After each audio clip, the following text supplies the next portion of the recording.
You take on the intelligence community, they have 6 ways from Sunday at getting back at you. So even for a practical, supposedly hard-nosed businessman, he's being really dumb to do this. What do you think the intelligence community would do if they were motivated? I don't know, but from what I am told, they are very upset with how he has treated them and talked about them. That doesn't sound very good, does it? Joining me now, one of the real heroes out there, and I genuinely mean this, I don't say that much, Kyle Seraphin. He is an FBI whistleblower, and man, I wish we had about 10 to 20 more thousand just like this guy exposing what's going on. Kyle, before we get into you and your risks and why you stepped away, maybe as someone who's been on the inside, you can explain what are these 6 ways from Sunday the FBI can get back at you? Well, I think we've seen some of them, and I don't know exactly what Senator Schumer was referencing because he's an independent human being, and I'm not inside of his head.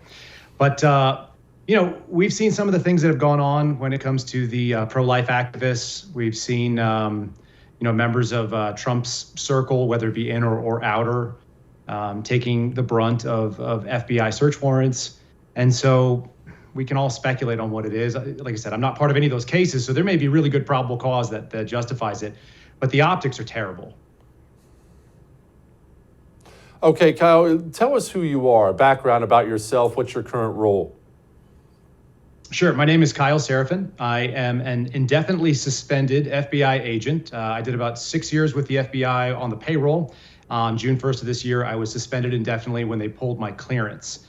And I'm a father of 3. That's the first most important thing. I'm a confirmed Catholic. I'm a husband. And so, I'm a husband and father first, a citizen second, FBI agent distant third, and probably not for much longer, I imagine. What'd you do to get suspended? You stealing paper clips from the office or something? It was even worse than that. I was standing up for the Second Amendment, which I think is probably a death knell in this current administration.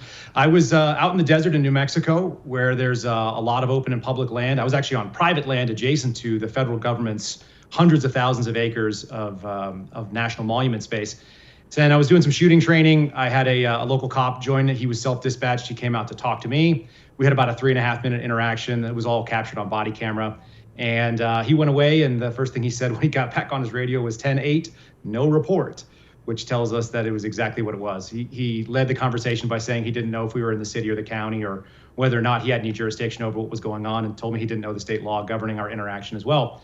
So I politely kind of schooled him up a little bit, told him I was going to continue doing what I was doing. I was 900 yards away from the outer building of a high school that was well off in the other direction. And so that was the only thing we really discussed that was of substance, but under state law, it didn't matter. And I was accused of being impolite or unprofessional to a police officer. And so I was removed from my office for that. All right. You knew the risks of speaking out after you were suspended, yet you're speaking out anyway. Why? I think I'm speaking out because I watched a lot of things go wrong in a lot of different places. And I know that the most common conversation that any 2 FBI agents are going to have when they sit down, or any 3 over a beer or a whiskey or whatever it may be, is going to be about what's wrong with the Bureau, how do we fix it? And none of that ever gets public. There's a lack of transparency, and there's a belief that everybody in the Bureau is in lockstep with what's going on in the Bureau. And it's done like that by design. I mean, that's the way that the FBI sort of indoctrinates people, because the consequences for speaking out are that you lose your paycheck, you lose the pension, you lose the medical benefits, you're out there on your own. And then you also have to contend with the force of the federal government, which may or not operate in an honest or judicious way against you. And so those are serious consequences. Most people don't want to face those things down. And, I was in a position where I got backed up against the wall between the COVID mandates and seeing what they had done with the memo about the threat tags that were coming out. And they were going to look into parents at school board meetings. And I followed too many pieces of news. I watched what happened in 2020 and 2021. And by the end of 2021, that was the end of it for me. Like, I wasn't going to hear any more of it. And they walked me out in 2022. The first thing that I thought of was this story needs to be public. And I'm probably never going to work for the FBI again. That's what my attorneys told me. They said under no circumstances they're going to let you out. So what you do next is up to you.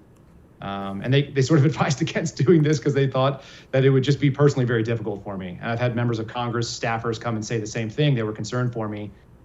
but they were happy that I did it. Don't miss Jesse Kelly Breaks History, The Forgotten Genocide, the first episode of a new series available now exclusively for First TV supporters. Visit the First TV app or thefirsttv.com to subscribe and start watching today.